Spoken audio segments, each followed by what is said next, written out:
तोहिन जी, क्या पश्चिम बंगाल बांग्लादेश कभी बन सकता है? वो कह रहे हैं कि इसको इस्लामिक राज्य तो किसी कीमत पर हम बनने नहीं देंगे। घुसपैठ का मुद्दा बार बार उठाया जाता है।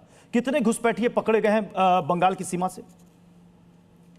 देखिए, पहले सवाल का उत्तर दे दूं। मुर्शिदाबाद जैसे क्षेत्र में ममता बनर्जी ने यह कुप्रयास किया है उसको बांग्लादेश में तब्दील करने का, और इसका आपको असर पिछले अप्रैल में मिला जब दो बंगाली बाप बेटे को निर्मम तरीके से मारा गया। और यह तब हुआ जब ममता बनर्जी वक्फ अमेंडमेंट एक्ट के विरुद्ध अपना जहर उगल रही थी। तो सबसे पहला तो हाँ, कुछ डिस्ट्रिक्ट्स को ममता बनर्जी ने निश्चित रूप से बनाने का प्रयास किया है, बांग्लादेश में तब्दील करने का प्रयास किया। दूसरी बात, 560 किलोमीटर का जो स्ट्रेच है बॉर्डर का, वो आज भी फेंसिंग नहीं हो पाया क्योंकि ममता बनर्जी उसके लिए जमीन नहीं दे रही है। अब कोलकाता हाई कोर्ट ने निर्देश दिए हैं कि सारे फॉर्मेलिटी, सारे जो सवाल जवाब हैं वो 31 मार्च तक पूरे होने थे, शायद हो गए होंगे, जिससे कि वो बाधा भी हटे और वो पूरा फेंसिंग कंप्लीट हो, जिससे कि इलीगल माइग्रेंट का आना ही पूरी तरह से बंद हो बंगाल के अंदर। तो हम तो चाहते हैं कि जो मुर्शिदाबाद में हाल हो रहा है वो बाकी जगह ना हो। सोफिया जी, टीएमसी का यह स्टैंड है कि घुसपैठ को एक बड़ा हवा बनाया जाता है, जबकि घुसपैठ का कोई मुद्दा है नहीं। दरअसल इसके जरिए आपका यह स्टैंड है कि मुसलमानों को टारगेट किया जाता है।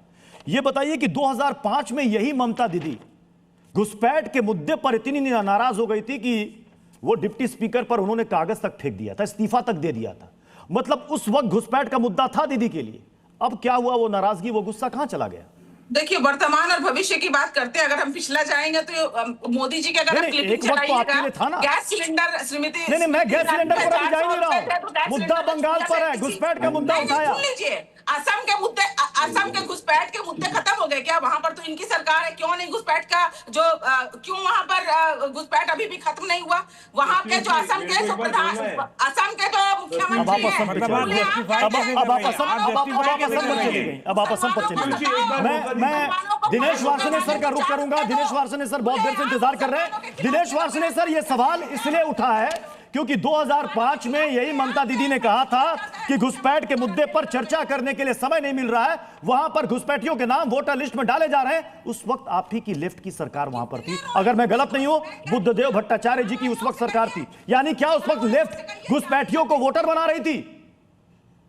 दिनेश सर। प्रत्युष जी, जब भी किसी राज्य में चुनाव होते हैं, बीजेपी वाले एक बात उठाते हैं, घुसपैठिए घुसपैठिए घुसपैठिए। ये बता दें कि पिछले 14-15 साल में इन्होंने कितनी घुसपैठिए वापस भेज दी और कितनी रिकॉग्नाइज कर लिए। इनके टांके खुल जाएंगे। क्या जबरदस्त मुश्किल हो जाएगी अगर ये पूरा करने लगे। ये गलत फहमी में है, फलसफाना अंदाज में ये कुछ भी बोल रहे हैं। बेसिक चीज है कि चुनावों को मौलिक मुद्दों से हटाना है। मैंने आपको कल भी बताया था कि बेरोजगारी, महंगाई, पश्चिमी एशिया युद्ध के कारण जो गैस और एलएनजी और पीएनजी और सीएनजी की शॉर्टेज हो गई, देश की जनता को चौथी बार लगातार मोदी जी ने लाइनों में लगवा दिया, टीएमसी की गुंडागर्दी, इन सब से ध्यान हटाने के लिए इन चीजों को ले आओ और मौलिक मुद्दों को, क्योंकि मौलिक मुद्दों पे जब आप आओगे तो टीएमसी और बीजेपी दोनों मार खाएंगी बंगाल में, ये लिखवा के रख लीजिए।